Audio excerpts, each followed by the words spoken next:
Just a few more tricks I wanted to show you on your iPad. Let's say I've heard about a good app called Phonics Fun. I'm going to go to the App Store, and up in my search bar I'm going to look up Phonics Fun. See all these options I have here? I'm going to find the one that looks close to what I'm looking for. Lots of possibilities will pop up, sometimes dozens, even hundreds of options you'll see. That's why it's good to know the exact name of the app and sometimes even the developer.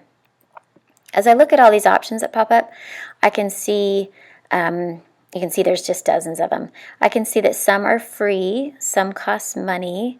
I can see some that have an arrow coming out of a cloud. That means that I've already purchased this app. I just haven't downloaded this particular app to this device yet, and I can do that by clicking on the cloud. I'm going to take a closer look at this Bingo app. I can get a little more information on the app by clicking on it to open it up. I can see some screenshots and a few more details regarding the app. The feature that I like the best here in the App Store is reviews. See reviews up there at the top? If an app has bad reviews, I usually avoid it. If this app has good reviews, then I could go ahead and get it right now at this point if I wanted to by just clicking on free and then install. I'll need to sign in with my Apple ID at this point or put in my password. If you don't already have an ID, you can get one easily by selecting Create Apple ID. Once my information is in, this app will download. I'm not actually going to get this app today though. Just know that if you're having a hard time creating an Apple ID, you can put in a Spice ticket or contact somebody from the tech department and we'll be happy to help you with that. There's some other features in the App Store that I wanted to show you, so I'm going to go ahead and just cancel out of this, and we're going to look at the bottom. There's some buttons at the bottom of the App Store that I would like to show you. Let's go down to Purchased, down at the bottom. This is going to show me all of the apps that I have purchased with my account, and know that even if an app is free, if it's tied to your account, it's considered purchased. Do you see all these apps that have a cloud next to them? Those are ones that are tied to my account. I just haven't put them on this device. My iPad is getting pretty full, and so I don't have enough space to download all these. Let's say I have an app that's not functioning properly, like Evernote.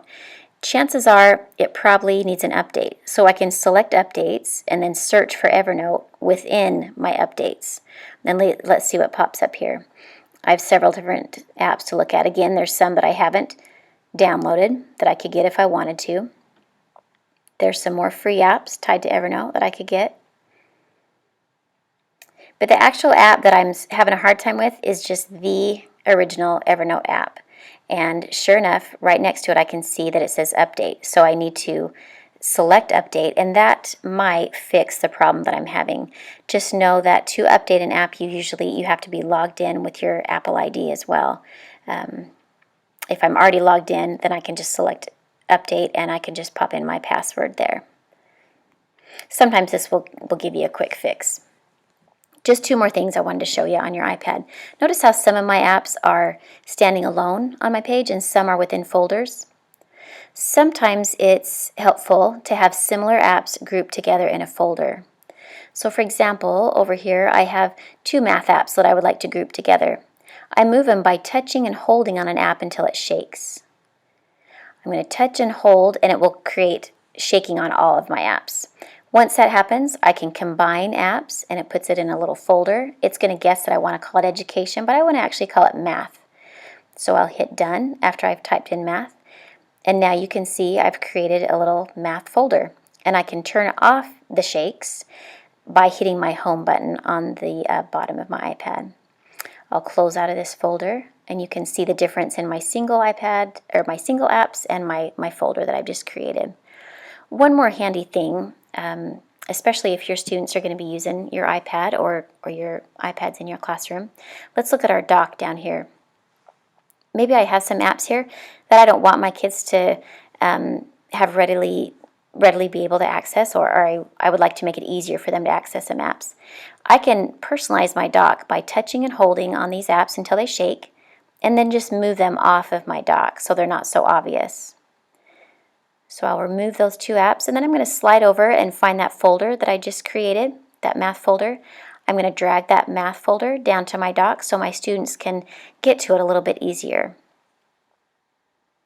That might be something for you to think about apps that you want your students using on a regular basis, sometimes it's handy to have those down on your dock.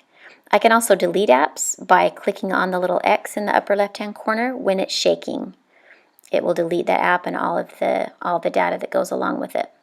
So while your apps are shaking, again, that's when you can personalize and move them around, put them on the screen that you want them to show up on.